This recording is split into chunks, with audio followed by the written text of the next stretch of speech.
Praise the lord, hallelujah. Good evening, સાંજની સલામ. જેમનું આપણે ભજન કરીએ છીએ, જેમની સ્તુતિ કરીએ છીએ, જેમની આરાધના કરીએ છીએ, નહીં આપણે ચોક્કસપણે એવું કહી શકીએ છીએ, જેમની પહેલા કે જેમના પછી કોઈ ઈશ્વર નથી, જે પહેલેથી જ છે. પિતાના વાલા પુત્ર પ્રભુ ઈસુના લોહીમાં તમે અનુખરદાયેલા છે, અને આપણે માટે સંબોધક પિતા સદાના માટે પવિત્રાત્મા પિતાને આપણી સાથે રહેવાને માટે મોકલી દેવામાં આવ્યા છે. હાલેલુયા. આજે સવારમાં આપણે દિવસની શરૂઆત કરી ત્યારથી લઈને અત્યારે જ્યારે પ્રભુની આગળ આપણે નમ્યા છે ત્યાં સુધી સતત તેમની કૃપા કરુણા આપણી સાથે છે. હા, અત્યારે પણ તેમનો નવો અને તાજો સ્પર્શ તમને પ્રાપ્ત થાય એ મારા હૃદયની પ્રાર્થના છે. હાલેલુયા. Praise the lord. જે મળ્યું છે એના માટે પ્રભુની સ્તુતિ કરીએ. નથી મળ્યું તો પ્રાર્થનામાં લાગુ રહીએ, કેમ કે જેને તમે અને હું પ્રાર્થના કરીએ છીએ, જેને તમે અને હું વિનંતી કરીએ છીએ, તેઓને બધું જ શક્ય છે. અને તેમણે ઘણું બધું આપણા જીવનમાં શક્યતામાં બદલી નાખ્યું છે. ઘણું બધું. કદાચ હું મારા જીવન તરફ જોઉં તો એમણે પહેલા મને બદલી નાખ્યો. કે જે સમયે હું કહેતો હતો કે પોસિબલ નથી કે હું પ્રભુનો દીકરો બનીને તેમની સેવા કરું, મને મારું જીવન ખબર છે. એ સમયે બધા વગાડનારાને જોઈને હું વિચારતો હતો કે પ્રભુ, હું આવું વગાડી શકીશ કે નહીં. પણ પ્રભુએ તેમની સ્તુતિ આરાધનાને માટે શીખવાડી. એથી આગળ ઓર્ગનની વાત થઈ.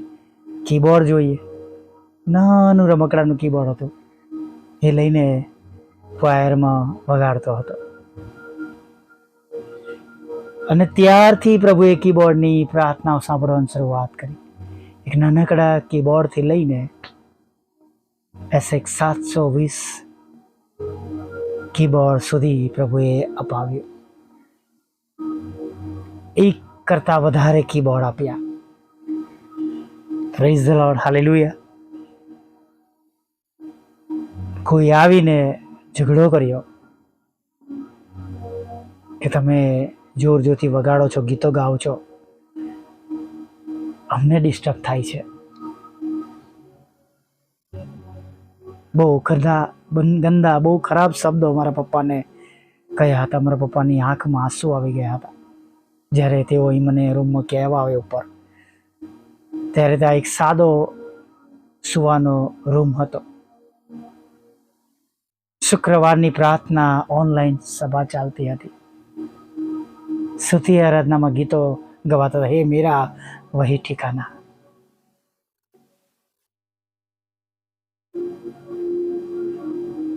પર ત્યાં તો પ્રભુની વિરુદ્ધની બાબતો, ઈશ્વરના લોકોની વિરુદ્ધની બાબતો ઊભી થઈ. બીજા દિવસે અમે એક શહેરમાં પ્રાર્થના માટે ગયા હતા.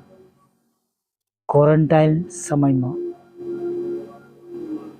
કોરોનાના સમયમાં રસ્તામાં વિચાર્યું કે લોન લઈશું, આ પ્રમાણે કરીશું. મન માનતું ન હતું. એવી પણ સલાહ કે અમુક બાબત માટે લોન સબસિડી વાળી મળે છે.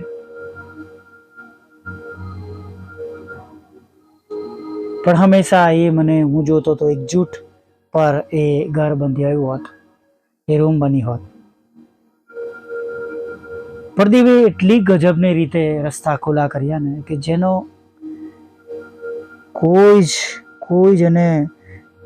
જેને કઈ પણ રીતે હું એને માની શકતો ન હતો.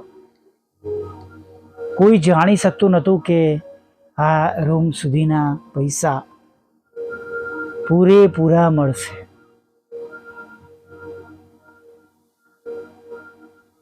રૂમ બની, કલર થયો, સ્પીકર્સ આવ્યા, 3 જોડી સ્પીકર આવ્યા, મોનિટર, લાઈવ માટેના સ્પીકર અને આઉટડોર મીટિંગ માટેના સ્પીકર, 2 મિક્સર.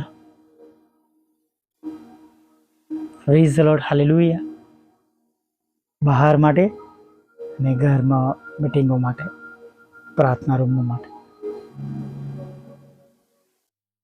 જે અશક્ય છે પ્રભુએ તેમની સેવા માટે, તેમના ઉપયોગ માટે તેને શક્યતામાં બદલી નાખ્યું, હે ને? આજે પણ એ જ ઈશ્વર છે વાલા મિત્રો, હમણાં પણ, અત્યારે પણ.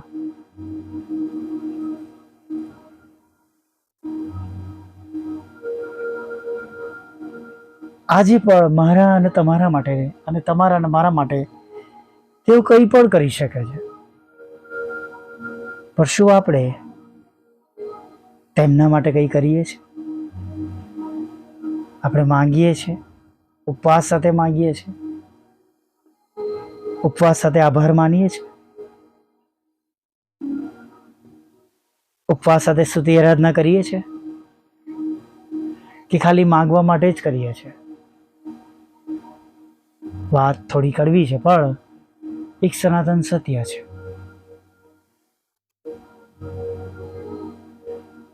આપણે લાયક ન હતા ત્યારે તેમણે તમને ને મને લાયક ગણ્યા. આપણે જ્યારે તેમના વેરી હતા, આપણે જ્યારે તેમને ઓળખતા પણ ન હતા, ત્યારે પ્રથમ પ્રેમ તેમણે આપણા પર કર્યો અને તમારા અને મારા ને મારા ને તમારા માટે વધસ્તંભ પર તેમણે પોતાનું રક્ત વેવડાયું, હે ને? Praise the lord. શું આજે તેઓ આપણી પ્રાર્થના નહીં સાંભળે? આપણે આજે તેઓ આપણા માટે અશક્ય બાબતો શક્યતામાં નહીં બદલે? જો તમે પણ અત્યારે પણ આજે પણ વિશ્વાસ કરો છો તો જે આજ સુધી પ્રભુ માટે નથી કરી શક્યા એ કરવાની શરૂઆત કરીએ. પ્રભુને જીવન આપી દઈએ. આપણા કલાકો, આપણી મિનિટો, આપણી સેકન્ડો પ્રભુના હાથમાં સોંપીએ. પ્રભુ એનો ઉપયોગ આપણા જીવનો દ્વારા એમની સેવા માટે કરાવે. અને હું તમને સાચે જ કહું છું, કોઈ કહેતા કોઈ સારા વાનાની અછત તમને મને પડશે નહીં.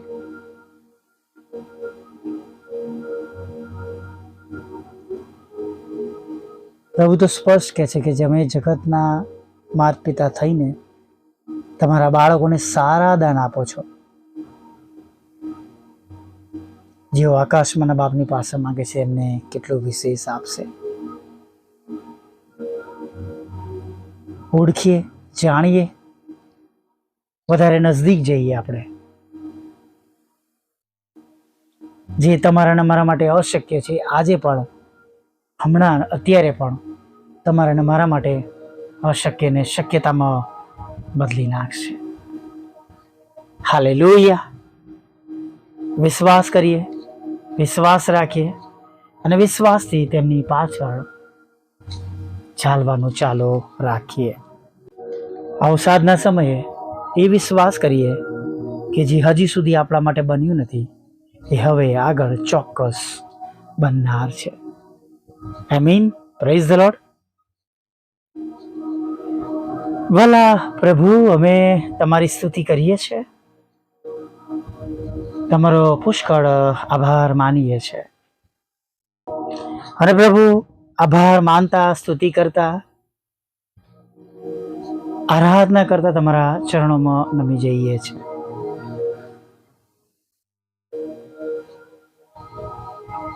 પ્રભુ, મારું જીવન જ, અમારું ભૂતકાળ એ જાણે અમારા માટે સાક્ષી રૂપ છે કે તમે કેવા મોટા મોટા કામો કર્યા છે. જેમ તમે ઇઝરાયલ પ્રજાને યાદ દેવડાવો છો કે તમારા બાપ દાદાઓને ગુલામીમાંથી, મિસર દેશમાંથી લાવવામાં આવ્યા, સમુદ્ર મધ્યે કોરી ભૂમિ પર ચલાવ્યા. પ્રભુ, એમ પ્રભુ અમારી પાસે પણ પ્રભુ અમારા જીવનોમાં અદ્ભુત એવી સાક્ષીઓ છે એવા મોટા મોટા કામો અમે થયેલા અમારા જીવનમાં જોયા છે પ્રભુ, અને માટે અમે તેના માટે આભાર માનીએ છીએ. અને હવે આગળ પણ તમે પ્રભુ અમારી સાથે રહો, તમે અમારી સંભાળ લો, તમે અમારી પ્રભુ, તમે મારા પર પ્રભુ અમારી પ્રાર્થનાઓ સાંભળીને પ્રભુ, અમારી વિનંતીઓ સાંભળીને પ્રભુ, અમને તમારી પાછળ ચાલનારા તમારા લાયક બાળકો બનાવો, એવી અમે પ્રાર્થના કરીએ છીએ. અમને વિશેષ તમારો ભય બીક તમે પૂરો પાડો પ્રભુ, એટલે કે પ્રભુ અમે એવી કઈ ખરાબ બાબતમાં ન જઈએ પ્રભુ પિતા. અમને જ્ઞાન આપો, અમને બુદ્ધિ આપો, અમને ડહાપણ આપો પ્રભુ, કે અમે તમારા માર્ગમાં ચાલીએ પ્રભુ. તમારો માર્ગ પ્રભુ અમે જાણીએ એવું તમે થવા દો પ્રભુ. હા કૃપાળુ પ્રભુ, દયાળુ પ્રભુ, અમે પ્રાર્થના કરીએ છીએ પ્રભુ ભાઈ દિલીપને માટે. એમના જીવનમાં પણ અશક્ય બાબતોને તમે શક્યતામાં બદલી નાખો. તેઓ જોએ, વિશ્વાસ કરે, અને ઘણા બધા લોકો પ્રભુ એના દ્વારા તમારી પાસે આવે એવી પ્રાર્થના કરીએ છીએ પ્રભુ. અને આવું ભલું પવિત્ર નામ ઘણા બધા લોકોને મળે પ્રભુ, નાશમાં જતા આત્માઓ બચી જાય પ્રભુ, એવી અમે વિનંતી કરીએ છીએ પ્રભુ. હા પ્રભુ, દરેક ઘૂંટણ અમે દરેક જીભ કબૂલ કરે તમે ઈશ્વરના દીકરા છો એવું થવા દો પ્રભુ. અને જેમ સ્વર્ગમાં તેમ પૃથ્વી પર તમારી ઈચ્છાઓ પૂરી થાય પ્રભુ, એવી પ્રાર્થના કરીએ છીએ પ્રભુ. હવે ખાસ પ્રભુ તમે અમારી સાથે રહો, આગળના સમયમાં દોરો, ચલાવો, અને ખાસ જે માદાઓ છે પ્રભુ, તેમને અમે તમારી વેદીની પાસે લાવીએ છીએ કે તેઓ સાજા થાય.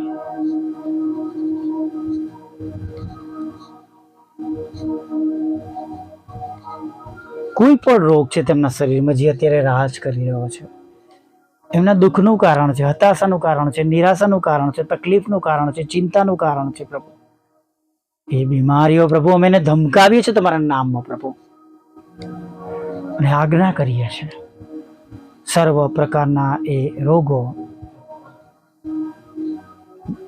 જીવલેણ રોગો કે પકડાયેલા મળેલા ન રોગો, રિપોર્ટ્સમાં આવેલા નિદાન થયેલા રોગો પ્રભુ ઈસુના નામમાં સમુદ્રના ઊંડાણોમાં જઈને પડે, અને દરેક શરીર સંપૂર્ણ તંદુરસ્ત થાય એવી પ્રાર્થના કરીએ છીએ. અસંગતમાં સાંભળનાર આશીર્વાદિત થાય, વિશ્વાસ કરનાર આશીર્વાદિત થાય એવી પ્રાર્થના કરીએ છીએ.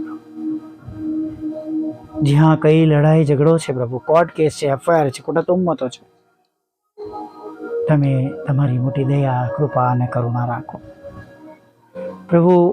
આજકાલ પ્રભુ તમે જાણો છો એમ કે બહુ જ અનીતિ થઈ રહી છે પ્રભુ, છેતરપિંડી થઈ રહી છે એપ્લિકેશનો દ્વારા, અને પ્રભુ ડોક્યુમેન્ટ્સને બદલવામાં આવી રહ્યા છે, સહી બદલવામાં આવી છે, છેતરપિંડી કરવામાં આવી છે પ્રભુ. મરી ગયા બાદ વ્યક્તિઓની પ્રોપર્ટીને પોતાના નામે કરી લેવામાં આવી છે પ્રભુ. જુદા જુદા કાગળિયાઓ પ્રભુ અંદર ઉમેરવામાં આવી રહ્યા છે પ્રભુ પિતા, અને પ્રભુ જેમનો હક છે, જેના વારસદાર છે, એને હટાવવામાં આવી રહ્યા છે. ત્યારે પ્રાર્થના કરીએ છીએ પ્રભુ, એવા ગરીબો, નિસહાય, તમારા પર વિશ્વાસ કરનારા તમારા દીકરા દીકરીઓને તમે મદદને માટે ઊભા થાઓ અને તેમને મદદ કરો, અને જે તેમનું છે તેમને પાછું અપાવો. તમારી સેવિકાના ખેતરમાં પણ એવું જ બન્યું છે પ્રભુ, એ નામો ઉમેરી દેવામાં આવે છે પ્રભુ. દયા કરો, એ નામો ખાલીસ થાય, એ કેસનો તડફેડ પ્રભુ તમારી દીકરીને તેના કુટુંબના તડફેડમાં આવે, અને તેઓ એનો આનંદ જોઈ શકે એવું થવા દો. હા, તમારી સેવિકાઓના બંને મકાનો વેચાય પ્રભુ, જેના માટે તેઓ રાહ જોઈ રહ્યા છે. કૃપા થવા દો, દયા થવા. તમારા સેવકનો પ્લોટ વેચાય અને તેમના હકમાં જે તે પ્રાર્થના અત્યાર સુધી સાંભળી છે માટે અમે આભાર માનીએ છીએ. તમારા સેવકની હૃદયની ઈચ્છાઓને પૂરી કરજો, તેમના બાળકોને તમે આશીર્વાદિત કરજો પ્રભુ. પ્રભુ પ્રાર્થના કરીએ છીએ પ્રભુ, દરેકના રોજગાર, નોકરી, ધંધાને પ્રભુ તમે આશીર્વાદિત કરો પ્રભુ. લગ્નનો આશીર્વાદ આપો, બાળક ધનનો આશીર્વાદ આપો. જેની પાસે કોઈ જોબ નથી તમે તેમને જોબ આપજો પ્રભુ, એવી પ્રાર્થના કરીએ છીએ. વિદેશ લઈ જાઓ, વિદેશ જવાના રસ્તા આશીર્વાદિત કરો. IELTSના બેન્ડ આપો, પાસપોર્ટ વિઝાના પ્રશ્નો તમે દૂર કરો. હા પ્રભુ, વિધુરો, વિધવા બહેનો, અનાથો, મનબુદ્ધ લોકો, માનસિક રોગીઓને, વિકલાંગોની પણ પ્રભુ તમે સાથે રહેજો પ્રભુ. અમારી મિનિસ્ટ્રીને આશીર્વાદિત કરો. વોટ્સઅપ, ફેસબુક, યુટ્યુબ દ્વારા પ્રભુ રોજના રેકોર્ડિંગ, બુધવાર શુક્રની સંગતો દ્વારા પ્રભુ તમે મહિમા પામો. અને પ્રભુ રોજે રોજ અમારું વાવવું પ્રભુ એવું ઘી નીકળે પ્રભુ, એ 20 ગણા, 40 ગણા, 60 ગણા, 80 ગણા, 100 ગણા ફળ પ્રભુ મળે એવું થાવ દો. ઘણા બધા આત્માના અસમજતા બચી જાય પ્રભુ. હા, અમે બધા જ પ્રભુ ઉછીનું આપનાર બનીએ, શિર બનીએ પ્રભુ, અને નદીની પાસે રોપેલા ઝાડ જેવા બનીએ એવું થવા દો પ્રભુ. હા, પ્રાર્થના કરીએ છીએ અમારા વાહનને માટેની વિનંતીને તમે નોંધમાં લેજો. અમને વાહન પૂરું પાડો પ્રભુ, જેના દ્વારા પ્રભુ અમે મિનિસ્ટ્રીમાં કામ કરી શકીએ. મિનિસ્ટ્રીની અત્યારની અગત્યની જરૂરિયાતોને પ્રભુ તમે પૂરી પાડજો. જે કંઈ રૂકાવટ છે તોડજો પ્રભુ પિતા. અને પ્રભુ અમારા સતાવનારાના હૃદય તમે બદલી નાખજો પ્રભુ. અને ખાસ પ્રભુ અમે પ્રાર્થના કરીએ છીએ, નવા નવા રસ્તાઓ આપજો પ્રભુ પિતા. પ્રભુ નવા નવા હાથો આપજો મદદને માટે પ્રભુ પિતા. જે ગુમાવ્યું છે એના બદલામાં પ્રભુ ઘણું બધું તમે અમને નવું પાછું આપજો પ્રભુ પિતા. અને સાથે પ્રભુ મારી મિનિસ્ટ્રી દ્વારા તમે મહિમા પામજો એવી અમે પ્રાર્થના કરીએ છીએ. આગળના સમયમાં મારી સાથે રહો, પાપોની ક્ષમા કરો, અને એક સુંદર નવી સવારનો ફરીવાર તમારું ભજન કરતી લઈ આવું માગતા પ્રભુ ઈસુમાં આટલું સાંભળો, દેવ બાપ માન્ય કરજો. આમીન, આમીન, આમીન.